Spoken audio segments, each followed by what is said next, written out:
Hey guys! Today I'll be giving a quick overview on how to put together a gear set optimized for timewalking in World of Warcraft Shadowlands.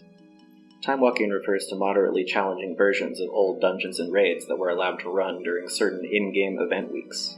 When you queue up for one of these, your level and stats are temporarily scaled down to match the original content, so theoretically it evens the playing field, but in reality, not even close. Making your character stronger in timewalking has to do with stacking borrowed power systems from current and previous expansions. Normally each expansion throws out the old systems of power progression, and then gives back most of the same bonuses and some new ones through a new system. But in timewalking, these systems can coexist. This means you can have your Covenant abilities, soulbinds, conduits, and a Shadowlands legendary alongside Azerite armor and essences from BFA. It means you can wear old legendaries like Ashrakamas, or hard-earned weapons like Shadowmourne and Dragonwrath as long as they haven't been disabled. And it means you can wear old gear with lots of sockets for gems, plus item enhancements like leg armor and spell thread that can't be used in modern gear. In this guide, I'll explain how to get everything you need from new systems, how to plan and farm the gear you'll want in every slot, and how to get a basic set quickly without investing much time. Now, you can get your Heart of Azeroth almost immediately after you hit level 50. And this artifact is what powers the Essence and Azerite armor systems. To pick up the quest that'll get you your heart, just look for an Earthen Guardian outside the inn in Veralis or Bazaar Lore, and if nothing comes up, check back at a Hero's Callboard in Stormwind or Orgrimmar. See if the Herald offers you Tides of War, and if it does, do that intro quest line first. Once you get your heart, you want to quickly unlock the second progression system, the Heart Forge. You can do this by picking up the intro quest for Nazjatar at your BFA faction capital. That's the Wolf's Offensive from Gen Greymane if you're Alliance, or the Warchief's Order from Dathanos Blightcaller if you're Horde. You'll get to your faction hub in Nazjatar after roughly 10 minutes of questing, and just as you've established your base there, you're given a bunch of prismatic mana pearls, which is a currency that you can take to a vendor there to buy a benthic armor token for your head, shoulders, and chest. Now you got Azerite armor for all 3 slots. Pretty soon after, Magni appears and offers you a quest called Essential Empowerment, which starts a quest line and takes you to a few other places before allowing you to activate the Heart Forge. Unlocking this will actually boost the rank of your heart up to 35 if it's not there already, saving you a ton of grinding Azerite power, and unlocking most of the traits in that Azerite armor you just bought. Essences are a different story. They're a bit like Shadowlands conduits, but instead of building a library of conduits to put into your soulbind, you're building a library of essences to put into your Heart of Azeroth. Essences come from a variety of sources, and I'll include a link to Wowhead's Essence Guide in the description in case you're interested. Getting the first rank of each essence is usually easy, with higher ranks taking more currency, reputation, and lots of busy work. The essence you put in the middle slot, that first slot you get, gives you an active major ability and a passive minor bonus. And the essences you put in the other 3 slots each give you their minor bonuses, which are also pretty significant. As you level your heart further by farming Azerite power, you'll eventually unlock all 4 slots, plus a bunch of bonus stamina nodes. The quickest way to farm Azerite power is usually running island expeditions, but I'll add a link to Wowhead's guide on all the sources if you want to mix it up a little bit. Just remember that a green quality essence in each slot beats having none at all.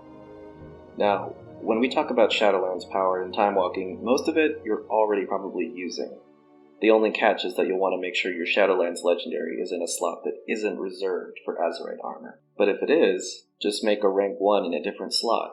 Or if both of those options for that legendary only work in Azerite armor slots, try out your second or your third best legendary instead. Just experiment, because you really don't want to lose those bonuses.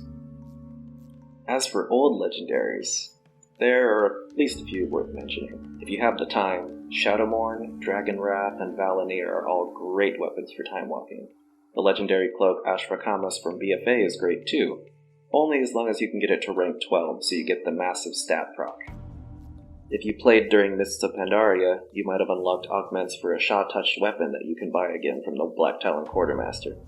The end of the questline gives the Shout of the Celestials, another legendary cloak, which is just as good, if not better, than the BFA cloak. So if you have it, I'd recommend using it. And if you were around during Worlds of Draenor, you might have unlocked the epic version of the Savage Hollow rings from the legendary questline. The epic version of the ring gives a stat proc that scales really well at timewalking, even if the legendary one got nerfed into oblivion. As for gear with sockets, run Throne of Thunder on 25 Heroic or Raid Finder difficulties, and any version of Siege of Orgrimmar. Try and pick up gear with passable stats, but lots of sockets from both raids. If you're lucky, you'll get something for every slot not covered with Azerite armor, or your Heart, or your Shadowlands Legendary. And to fill these sockets, look for epic gems from Outland or Northrend Jewel Crafting. You'll want the gems that give 2 of your primary stat and then 2 of a secondary stat. Just make sure the gems don't have an item level requirement, because those aren't always accurate. And if you're going for the Outland gems, the uncut ones are usually really cheap if you can find a crafter. If you want to take gemming your gear a little bit further, Strength users can farm Heroic Shattered Halls once a day, and Intellect users can farm Heroic Opening of the Dark Portal.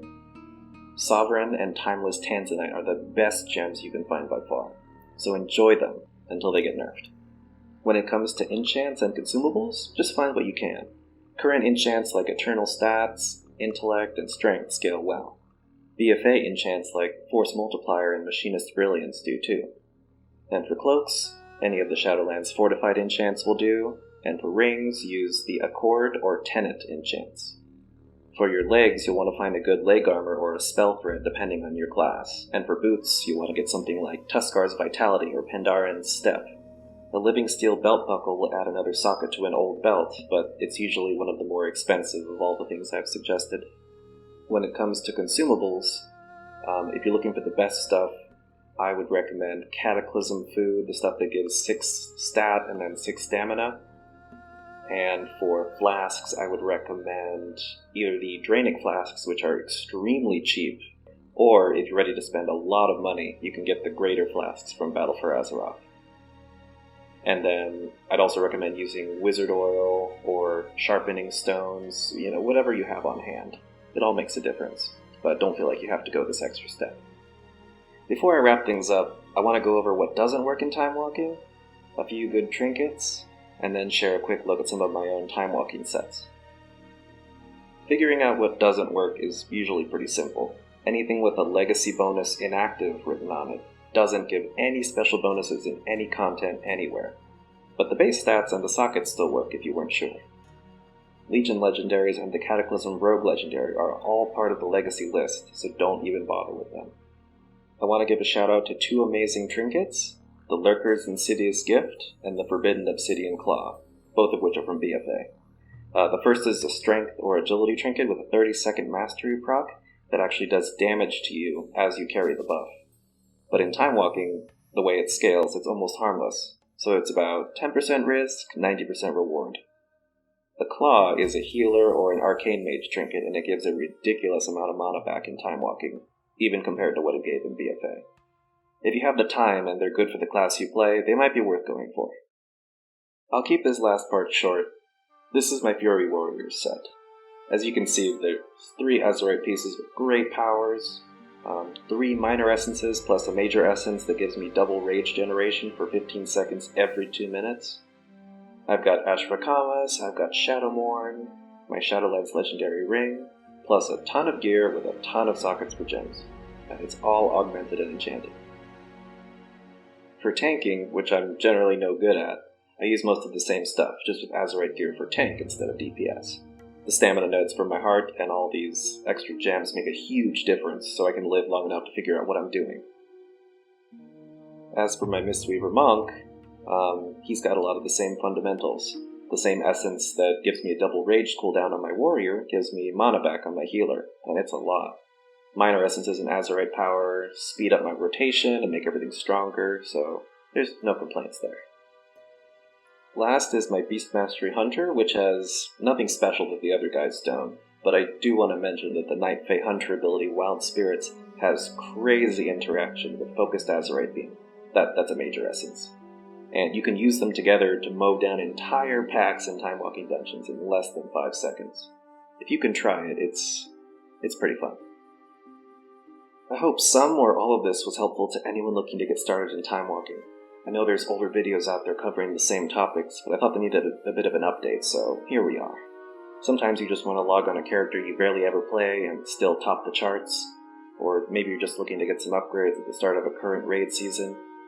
Either way, a Timewalking set has you covered, and it's a fun side project that'll pay off for years. or until they start nerfing one system to make room for something new. Until then, thanks for watching, or maybe just listening, and have a good one.